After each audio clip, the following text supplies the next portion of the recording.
لڑنا کیا صرف تمہیں آتا ہے؟ شازل نے اس کا گریبان پکڑا اور اس کے پیٹ میں لات ماری۔ وہ سامنے دیوار سے جا لگا۔ گائز پاگل پن مت کرو، مہک درمیان میں آئی۔ داور کی آنکھیں ایک سیکنڈ میں لال انگارے جیسی بدلیں۔ سامنے کے 4 نوکیلے دانت رونما ہوئے۔ وہ برق رفتاری سے شازل کی اور بھاگا، اسے گردن سے پکڑا، 1 پاؤں ریلنگ پر رکھا۔ شازل ہوا میں لہرا رہا تھا۔ اس کی پکڑ اتنی سخت تھی کہ اب کی بار شازل کچھ نہ کر پایا اور اگلے ہی پل داور چھت سے کود گیا۔ اس نے شازل کو زمین پر پٹکا، اپنا 1 پاؤں اس کے ہاتھ پر رکھا۔ وہ دونوں حویلی کے گارڈن میں تھے۔ مہک بھی کود کر ان کے پاس آئی۔ داور چھوڑو اس کو۔ مہک نے اسے چھڑوانا چاہا پر نہ جانے اس میں ایسا کون سا غصہ تھا، وہ شازل کو چھوڑ ہی نہیں رہا تھا اور شازل کا چہرہ سرخ ہو گیا۔ گردن پر دباؤ اس کا بڑھتا ہی جا رہا تھا۔ ہاتھ کے نوکیلے ناخن اس کی گردن میں چبھ گئے تھے۔ ایک دم سے اتنی زیادہ طاقت سے اسے جھٹکا لگا، وہ دور جا کر گرا۔ وہ دھکا پاشا صاحب نے دیا تھا۔ تمہارا دماغ سچ میں خراب ہو چکا ہے، وہ تمہارا بھائی ہے۔ پاشا صاحب چلا رہے تھے۔ شازل اپنی گردن پر ہاتھ رکھتا ایک طرف ہو گیا۔ اس کو اس کی حد میں رہنا سکھائیں۔ داور کھڑے ہوتے ہوئے بولا۔ جویریہ مہک اور شازل کو اندر لے کے چلی گئی۔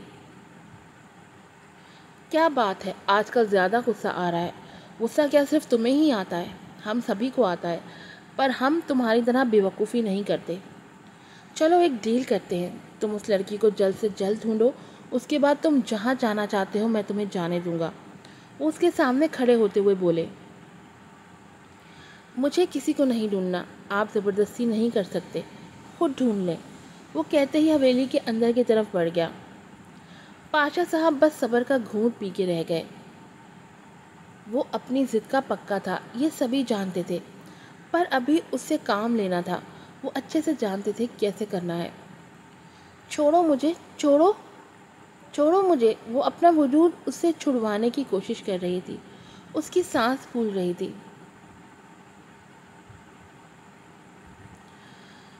تم صرف میری ہو مائی لٹل گرل، وہ اس کے کان میں بول رہا تھا۔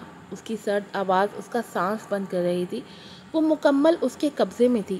آہستہ آہستہ اس کے ہاتھ کے ناخن بڑے ہو رہے تھے جو اس کی جلد میں چبھ رہے تھے۔ اس کے ہاتھوں کے بال ایک دم بڑے ہو رہے تھے۔ وہ اپنا آپ چھڑوانے کی کوشش کر رہی تھی، تبھی ایک جھٹکے میں اس نے اسے اپنی طرف موڑا۔ آہ! اس کی چیخیں فضا میں گونجی۔ سامنے کوئی انسان نہ تھا، وہ ایک جانور لگ رہا تھا۔ اس نے کالا ماسک پہنا ہوا تھا جس سے آنکھیں اور ہونٹ نظر آ رہے تھے۔ اس کے ہونٹوں سے خون بہہ رہا تھا۔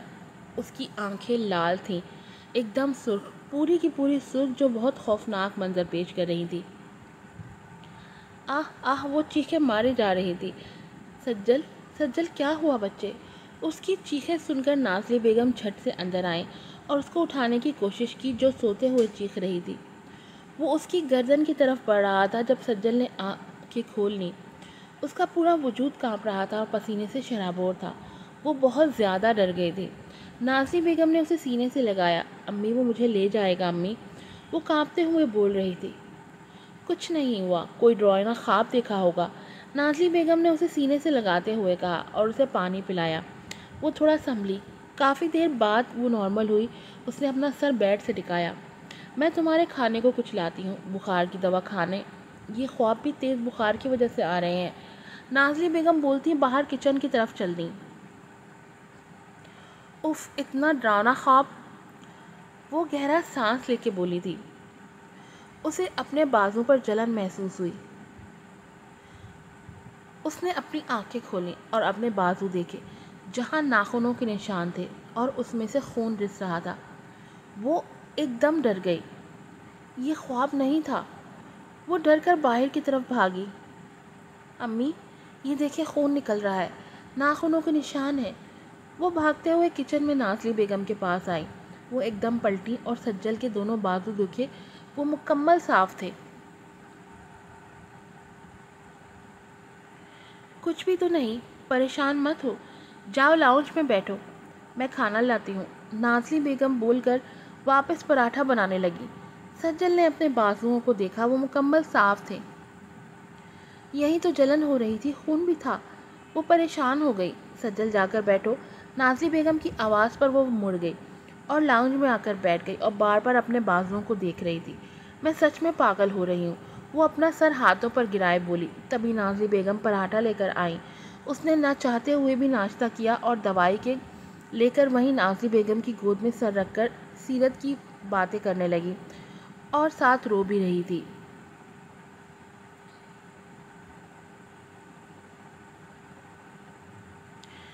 تو آپ کو سچ میں کچھ نہیں ملا؟ وہ سیرت کے بھائی ابراہیم کے پاس کھڑی تھی۔ بخار ہلکا ہوتے ہی وہ نازلی بیگم کے ساتھ سیرت کے گھر آئی تھی۔ جب ابراہیم سے انویسٹیگیشن کے بارے میں پوچھا، نہیں، سب ایسے نظر آ رہا ہے جیسے کچھ ہوا ہی نہ ہو، کوئی ثبوت ہی نہیں مل رہا۔ میری بہن کا مرڈر ہونے سے پہلے بری طرح ریپ کیا گیا اور مجھے کچھ مل ہی نہیں رہا۔ وہ کون ہے؟ اس نے ایسا کیوں کیا؟ مجھے مل جائے، سالے کو زندہ زمین میں گاڑ دوں۔ ابراہیم بمشکل اپنے غصے پر کنٹرول کرتے ہوئے بول رہا تھا۔ اس کی آنکھیں ضب سے لال ہو رہی تھیں۔ آپ فکر مت کریں، جو بھی ہے پکڑا جائے گا۔ ایک دفعہ دوبارہ یونی جا کر چیک کر لیں۔ اچھا، آپ کو سیرت کا فون ملا؟ جب وہ ہمیں 2 منٹ کا بول کر گئی تھی تو اسے کوئی میسج آیا تھا۔ اگر ہم فون سے چیک کریں وہ نمبر کس کا ہے تو ہم اس کو پکڑ سکتے ہیں۔ سجل کو ایک دم سے کچھ یاد آیا۔ کچھ نہیں ملا، اس کا فون بھی غائب ہے، سب کچھ غائب ہے۔ ابراہیم نفی میں سر ہلاتے ہوئے بولا۔ ایک دفعہ یونی جا کر دیکھتے ہیں، کیا پتہ کچھ مل جائے۔ ابھی 12 بجے ہیں، کافی وقت ہے، چلیں۔ وہ ایک دم کھڑی ہوئی ہو کر بولی۔ چلو، اگر تمہیں لگتا ہے دوبارہ دیکھنا چاہیے۔ ابراہیم بول کر کھڑا ہوا اور وہ نازلی بیگم کو بتا کر اس کے ساتھ گھر سے نکلی۔ ابراہیم کی پولیس کی جیپ میں بیٹھ کر وہ یونی پہنچے۔ یونی میں کافی ہلچل تھی، وہ ابراہیم کے ساتھ چل رہی تھی، ہاتھ میں اس کے فون تھا۔ وہ بات کرتے کرتے اسے بات کر رہی تھی، کہاں سیرت کا میسج آیا اور اس کے بعد کیا ہوا۔ وہ سیڑھیاں چڑھ رہی تھی، اسے محسوس ہوا کوئی اسے گھور رہا ہے۔ اس کو ایک دم سے صبح والا خواب یاد آیا۔ اس نے پلٹ کر دیکھا تو اس کی نظر پلر کے پاس کھڑے داور شاہ پر پڑی، جو سرد پن سے اس کی اور دیکھ رہا تھا۔ سجل کو اس کی نیلی آنکھیں ان لال آنکھوں سے بھی زیادہ خوفناک لگیں۔ اس کی ریڑھ کی ہڈی میں سنسناہٹ دوڑی۔ وہ جلدی سے پلٹ کر ابراہیم کے ساتھ اوپر والے فلور میں آئی۔ وہاں سے ہوتے وہ چھت پر آئے جہاں وہ سب ہوا تھا۔ چھت کا دروازہ کھول کر وہ اوپر آئے۔ یہ کھلے میدان کی طرح تھا۔ آپ اس طرف جائیں، میں اس طرف جاتی ہوں۔ وہ بول کر دائیں طرف آئی اور چھت کو دیکھنے لگی۔ یہاں بہت سی پرانی کرسیاں، ٹیبل اور فالتو چیزیں رکھی ہوئی تھیں۔ وہ چیزیں الٹ پلٹ کر دیکھ رہی تھی مگر کچھ کام کا نہیں مل رہا تھا۔ وہ مایوس ہو کر ابراہیم کے پاس آئی جو ایک جگہ بیٹھا کچھ ٹٹول رہا تھا۔ کچھ ملا؟ وہ بولی۔ یہ کپڑا ملا ہے۔ ابراہیم نے ایک کالا چھوٹا سا ٹکڑا سجل کو دکھایا۔ یہ تو اسی کا لگ رہا ہے، ہو سکتا ہے کھینچا تانی میں پھٹ گیا ہو۔ سجل کپڑے کو دیکھتے ہوئے بولی۔ اس نے اس کپڑے کو ہاتھ میں پکڑا، اسے محسوس ہوا جیسے اس کا ہاتھ جل گیا ہو۔ ایک دم سے اس کی آنکھیں بند ہوئی اور وہی لال آنکھیں اس کے سامنے آئیں۔ چلی جاؤ یہاں سے، وہ بول رہا تھا اور اس کی آنکھیں کھل گئیں۔ اس کے ہاتھ میں دیکھتے ہی دیکھتے وہ کپڑا غائب ہو گیا۔ ابراہیم کو ایک دم چکر سا آیا، اس نے سر جھٹکا۔ کیا ہوا؟ کچھ ملا؟ میں نے بولا تھا یہاں کچھ نہیں ملے گا۔ وہ ایسے بول رہا تھا جیسے ابھی کچھ ہوا ہی نہ ہو۔ اس کی آنکھوں کے سامنے وہ کپڑا غائب ہوا تھا اور اب وہ ایسے بول رہا تھا جیسے کچھ یاد ہی نہ ہو، پر سجل کو سب یاد تھا۔ چلیں، چلتے ہیں، اب سجل بولی اور اس کے ساتھ نیچے آ گئی۔ وہ حقیقت میں پریشان ہو گئی تھی۔ یونی سے سیدھی وہ گھر آئی، اس نے کسی سے یہ بات شیئر نہیں کی۔ ہفتہ گزر گیا، سب نارمل سا ہونے لگا۔ زندگی رک تو نہیں سکتی تھی، سب اپنے اپنے کاموں پر واپس جانے لگے۔ اس کے بعد سجل کے ساتھ کچھ عجیب سا نہ ہوا، پر وہ ان چیزوں کو بھول بھی نہ پائی۔ آج وہ مسکان کے ساتھ یونی آئی، وہ دونوں کلاس میں آ کر بیٹھی۔ کافی کلاس میٹس نے آ کر ان سے سیرت کے متعلق بات کی۔ ہیلو، کیسی ہو تم دونوں؟ آئی نو یہ ٹائم کافی مشکل ہے، پر اس کی زندگی شاید ایسے ہی ختم ہونی تھی۔ وہ ان دونوں کے پاس آ کر بیٹھا تھا۔ اللہ اس کی مغفرت کرے، مسکان بولی۔ میرا نام منیب ہے، اس نے ان دونوں کو اپنا تعارف کروایا۔ مسکان، اور یہ سجل ہے۔ مسکان نے اپنا اور سجل کا تعارف کروایا۔ کیا میں یہاں تم دونوں کے پاس بیٹھ سکتا ہوں؟ ایکچولی میرا ابھی تک کوئی دوست نہیں بنا، تم دونوں اچھی لڑکیاں لگ رہی ہو، تو وہ ان کے پاس رکھی کرسی پر بیٹھتے ہوئے بولا۔